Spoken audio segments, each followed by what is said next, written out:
सुनो, मौला अली अलैहिस्सलाम कौन है? मौला अली कौन है? मौला अली वो हैं जिन्हें सारे टाइटल, सारे एजाज, सारे गोल्ड मेडल अल्लाह और रसूल अल्लाह ने दिए हैं। अली के बाद कोई अली जैसा बन न सका है। जिसने कहा अली बना दे तो आवाज़ कुदरत आई कि अली हमेशा से एक था और हमेशा एक ही रहेगा। दोबारा आवाज़ कुदरत आई कि अगर तू चाहता है तो अली की बू दूं, तो जिसे अली की बू मिली वो बू अली सीना हो गए।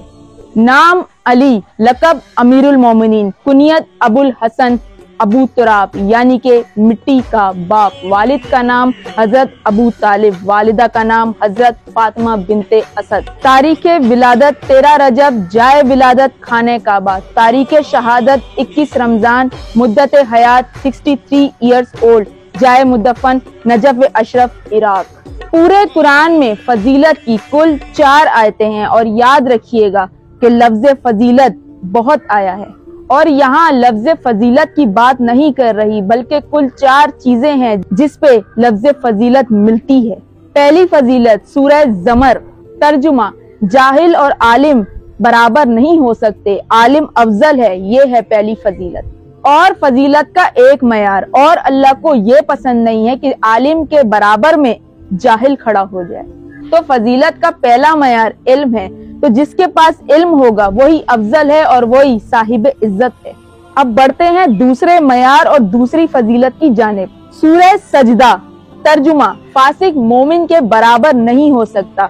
2 मयार मिल गए, पहला इल्म, दूसरा ईमान। आगे बढ़ते हैं। सूरह हुजरात। अब आ गया तीसरे मयार का तर्जुमा कि गैर मुत्तकी पर मुत्तकी को फजीलत होगी। सारी फजीलत मिल गई, पहला इल्म, दूसरा ईमान, तीसरा तकवा। अब बढ़ते हैं चौथे मयार की तरफ। कुरान में ढूंढो जरा सूरह निसा में। तर्जुमा कि हमने जिहाद करने वालों को फजीलत दी है घर बैठने वालों पर। ये 4 मयार फजीलत के अपने जहनों में महफूज कर लें। पहला इल्म, दूसरा ईमान, तीसरा तकवा और चौथा जिहाद। इन चारों फजीलतों में एक फजीलत भी किसी में पाई जाए तो वो अफजल है, लेकिन अगर ये 4 फजीलतें किसी एक में हो तो। और फिर हमने जब इल्म पर निगाह डाली तो रसूल अल्लाह फरमाते हैं कि मैं इल्म का शहर हूँ और अली उसका दरवाजा है। और फिर हमने जब ईमान पर निगाह डाली तो मेरे नबी ने खंदक में कहा कि कुल्ले ईमान अली है।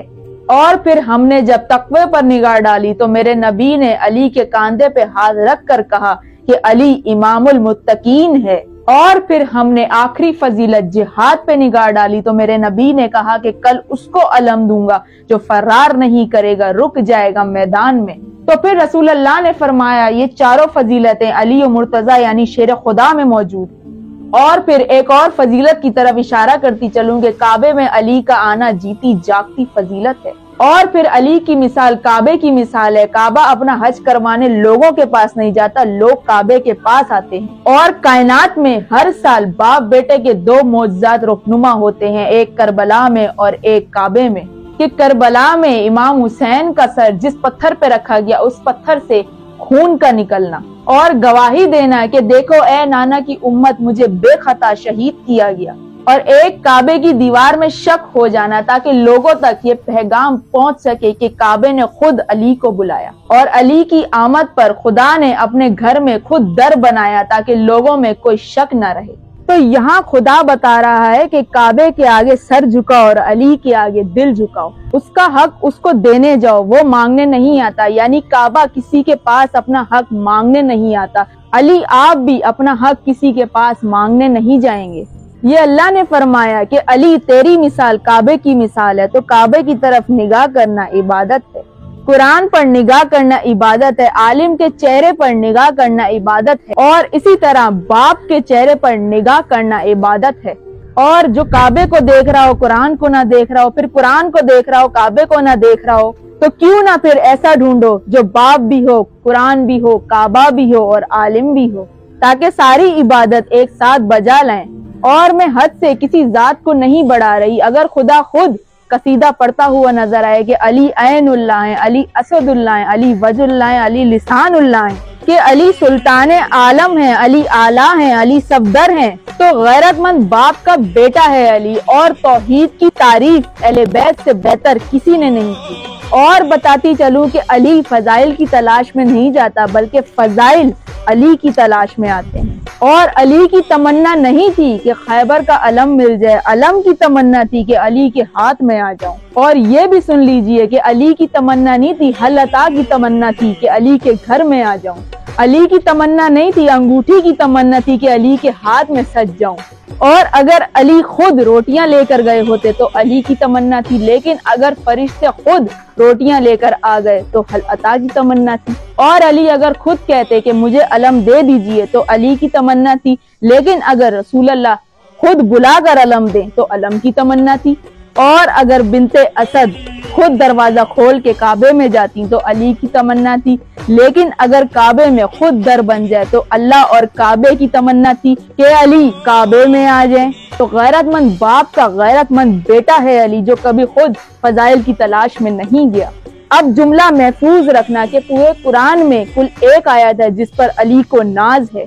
جب پوچھا گیا کہ یا علی تمام فضیلتوں میں سے آپ کے نزدیک سب سے بڑی فضیلت کیا ہے، تو مولا علی علیہ السلام نے مسکرا کر سورہ رعد کی آیت کی تلاوت کی کہ جب کافر کہتے تھے کہ محمد آپ رسول نہیں ہیں تو کہہ دیجئے کہ میرے لیے دو گواہ کافی ہیں، اللہ کافی ہے اور کتاب کا علم رکھنے والا کافی ہے۔ پھر مولا علی علیہ السلام مسکرا کر کہنے لگے کہ میں محمد کی رسالت کی گواہی میں اس کا شریک ہوں جو خود لا شریک ہے۔ اب یہاں پر لفظ بدل دوں تاکہ توحید پرست میرے جملے پر گرفت نہ کر سکیں کہ علی نے کہا کہ میں اس کے ساتھ ہوں جو لا شریک ہے۔ میری سب سے بڑی فضیلت یہ ہے کہ میں محمد کی گواہی میں اللہ کے ساتھ ہوں۔